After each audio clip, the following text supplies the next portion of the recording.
Coach, first question is about you, which I know is a topic you love to talk about. But your colleagues, players, even before this run began, have always said that you have a aura when you walk in a room that you're in command, you're a leader. What is it about you that gives them that impression, and how did you develop and hone that? Yeah, that's a tough question, Matt.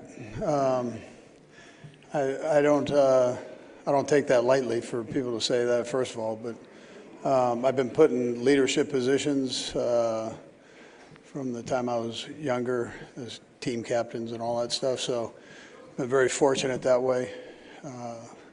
Don't know where it comes from, probably the way I was raised, so I don't have a very good answer for you.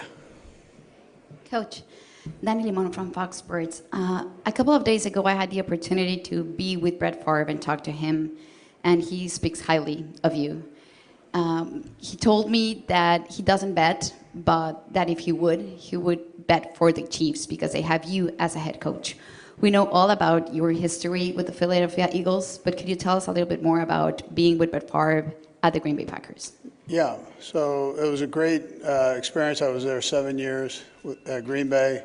Phenomenal organization, great people. I was around great players, Brett being one of them for sure. I felt like when we were together, he'd go down as one of the all-time greats to play his position, and he's done that. He finished up his career that way. Also around Reggie White, who I felt the same way about, Sterling Sharp the same way about. So we had a ton of these real good players there, and just very fortunate to have had that opportunity. I worked for Mike Holmgren there, who at the time I didn't think anybody did it better as a head coach, or I had a hard time believing anybody did it better. And heck, I've been coaching now for a couple of years as a head coach, and I still feel that same way. So, yeah. Coach, sorry to make this a trip down memory lane, but when it comes to your time in Green Bay under Mike in that staff and being in Super Bowls, what experiences kind of informed you as you became a head coach later on in your career, and what do you think about Mike's candidacy for the Hall of Fame? Yeah, I mean, I would vote for him for sure. He would be well deserved to be in there. Brett's in there, Ron Wolf's in there, so you get the third part of that group that had such a big influence on the success there is Mike Holmgren. So things changed when he came there, and I thought, you know, every year we were there, we were competitive. Went to a couple Super Bowls. So I think what I took from him was I thought he was a tremendous leader. I thought he was a brilliant guy offensively, but he also had a good feel for both sides of the ball. He understood how important special teams was. I love the way he handled the players. He was tough enough on them, but on the other hand, he cared about them as guys. So, yeah. Good morning, Andy. Curious how practice went yesterday, but also how practice maybe this week differs from the regular season, and that you've already installed the game plan. Yeah, Adam. So practice went good yesterday. We're just going back through and trying to polish things up here this week. Still working hard, but we're going to polish things up from last week, and it'll be a normal late season Thursday today. So, Coach, here for La Perrada, Mexico. Ever since you got Patrick Mahomes, you've beaten Vic Fangio run defenses 9 out of 9 times. What are the intricacies in his game that make you to have such a clear upper hand over him? Or is there like anything you'd like to share about that, or is it just the fact that you have Patrick Mahomes and he doesn't? Yeah, it's great. It's great to have Patrick Mahomes. So I'm not going to slight that part. He's a great player. Will go down, I'm sure, as he finishes his career. He's still young in this thing, but as he finishes his career, he'll be one of the greats to, if not the greatest, to have done it. But So that definitely helps. I don't want to slight the coaches and his teammates. He's got some good players that he's able to deal the ball to, and whether it's throwing it to him or handing it to him, those big offensive linemen that are helping him out. He appreciates those guys. Took him out to a nice steak dinner the other night, so he appreciates all those guys. And then he's been blessed to have some good defenses that support the other side of him there. So it takes a group, but he's definitely a great one. Yes. Coach, Taylor LeWan, Bussin' with the boys. This side here. Oh, Right right here. Oh, right here in front. I got guys raising their hand. recently on an episode of Bussin' with the Boys, John Gruden said that you were his biggest rival when it came to play calling in Green Bay. For you, at your point in your career, who do you think is your biggest rival from another head coach standpoint? Play calling wise, like defensively or offensively? Either one. Yeah. Or is Well, yours? this guy we're playing this week is a pretty good defensive coordinator. And I feel like I can't get rid of him. It seems like every year he's once or twice or three times he's there, and he does a great job. And then I always say Bill Belichick is probably the best coach I've ever had a chance to go against, and my career as a head coach. So. I've enjoyed watching the Lions this year and the job that their offensive coordinator did there. And now he's the head coach at Chicago. You're doing good, though, man. Yeah. Andy, over here. As a historian of the game with the Hall of Fame selection, Jim Tyre, the legendary Texan in chief that played offensive lineman, one of the greatest players to not be in the Hall of Fame, according to plenty of people. Just as a historian of the game, your thoughts on his impact and if you think he should be worthy of that selection. I missed the first part of it. Jim Tyre. Yeah. Jim Tyre. Yeah. Yeah. So you see these guys that get slighted a bit that aren't in the Hall of Fame. I mean, there's some older guys that with their records, whether it was shortened by war or whatever, that they haven't been able to get in. His is a unique story, but I think if you just take the purity of his play, I think he probably, he should be in the Hall of Fame. So if you kind of exclude the other things, he should be in there for sure. Good morning, Coach. A couple of years ago, Chad Henne went out on top winning a Super Bowl ring as Patrick Mahomes' backup. What did Chad bring to the quarterback room, in terms of experience, and how much did he help out Patrick Mahomes? And then the second part of the question relates to Carson Wentz. You brought him in. He's at a different stage of his career, has an opportunity to learn behind Patrick Mahomes, but yet I talked to him yesterday. He has a wonderful attitude about where he's at in his career because he's resurrected it. And what does he bring to the quarterback room? Yeah. Chad was a pleasure to have been around, great leadership ability. I thought he was great for Patrick, just to have a sounding board. And then when he got in the game, everybody had confidence in him. So he came in some tough situations, and we didn't feel we had to change a whole lot of things when he stepped in. So it was great. I mean, great kid. As far as Wentz goes, I basically say the same things there. He just hasn't had that opportunity necessarily to step in with the ones yet, but he's a great kid, works hard.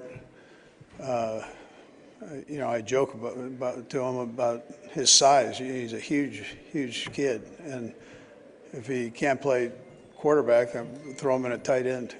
So he's a good one, good kid. Andy, in the Super Bowl, the fact that you're playing in a game of this importance, does it change your aggressiveness on fourth down in the red zone and how you handle OT? Yeah, well, as well as I do, Philly stays aggressive on their fourth downs. And they've got a good offense.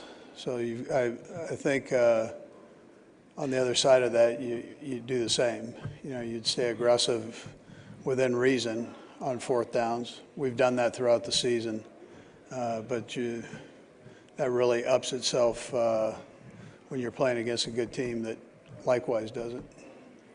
Coach, obviously making it to the Super Bowl is a very big deal. How do you, balance enjoying the Super Bowl, enjoying the 2-week lead up, but then also keeping it, business when it comes to practice and everything like that, not only individually as a player, but also as a team? Yeah, you understand that it's about the game.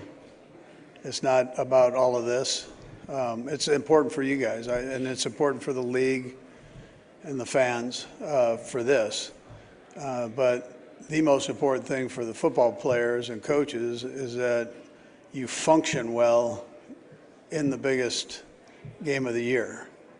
And you want to do that every week, but the magnitude of this is there are two teams standing, so we all know that. And you're playing for a championship there. So it's important that you focus in on the game plan, how you handle it, so you can master it by the time you get to Sunday. Coach Reid, over the years, the speedster / deep threat wide receiver has been an integral part of your offense, from Tyreek to McColl and now Xavier and Hollywood. Why do you think this type of player has been so critical for your offense? We've got a good blend of speed and some possession type receivers, if you put them in that box. And then they all complement each other. So to have those guys around Kels, it helps Kels's game. To have DeAndre, Juju, those guys help, and Watson, they help the speed guys too. The speed guys help them. So it's different pitches, if you look at it this way, different pitches that you can throw at a defense. And it allows you to get a little deeper down the field and stretch it vertically there. Coach, what have been some of your expectations and goals for the players in practice this week? Some specific ones. Yeah, well, the main one is just to go back and make sure we polish up the game plan. And sometimes you can get caught up in, when you're back home, hey, listen, we have another week to get ready. Well, no, that's not where we're at. So right now it's Thursday before the game, and you got to up the concentration level and make sure that you keep things fine-tuned here. Hi, Coach. You mentioned the Mahomes' O-line appreciation. Can you speak to Jawan Taylor's role as a blocker and a motivator for this offense? Yeah. First of all, he's a great kid. He's been a solid guy for us throughout his couple years with us. Works his tail off, doesn't say much, pretty quiet guy, but loves to play the game, man's man type deal. So he's a good one to have. Coach Ryan Lavardi, WSU St. Bonaventure. Has the first week of February been marked on the calendar for months now? Yeah, you don't look ahead, in this thing. You got to take care of business every week because of the parity in this league. So we just try to take it literally week by week. I mean, coaches stand up and tell you that, but in this league, the way it's wired right now, you've got to make sure you do that, or you're not able to stand here. And has the week felt any different than the last few? Well, yeah, I haven't had to do this every day, at the other ones. Couple more, guys. Andy, there's been a lot of noise about officiating and how your team is officiated. I know you're not worried about that, but does it concern you at all that could seep into how this game is officiated, and maybe they overcorrect and say, we can't give the Chiefs a call with 2 minutes left in the game because that's going to be the story Monday morning? Yeah, listen, I don't think the officials care about what's said. They're doing their job, and they're doing it to the best of their ability, and they don't favor one side or the other. I mean, that's not how this thing goes. It's a good story, but that's not reality of how it works. I mean, you'd be insulting them to think that that's what they do. So they go out and they call it like they see it. There's some, as a coach, there's some I sit there and I go, yeah, I don't agree with. There's some I agree with. You know, I mean, that's how it goes. But it does make for a good story. Yeah. Last one. Coach, hi, over here. Nick Antonakis, WBN Sports in Boston. Very historic chance this Sunday at a three-peat, but not a lot of people talk about the journey to get there. Do you have a specific moment in mind over these past 3 seasons that define your journey so far to the chance at a three-peat this Sunday? No, I would probably tell you no. I mean, it's a conglomeration of all of the hard work that the guys have put in, you know, and whether it's coaches and players. I mean, the guys, there's so much time and effort that goes into each game. You know, I'd equate it to studying for finals where you just completely exhausted that week, mentally, physically, to get yourself ready, and then you go out and you cut it loose. And so they do that 17 times out of the year, 18, 19, 20 if you're lucky. So, but I wouldn't say it's one thing that jumps out at me. I'd just say it's that whole body of work of, you know, 3 years of work in this league is, it's like dog years, you know. So it's, there's a lot that goes into it.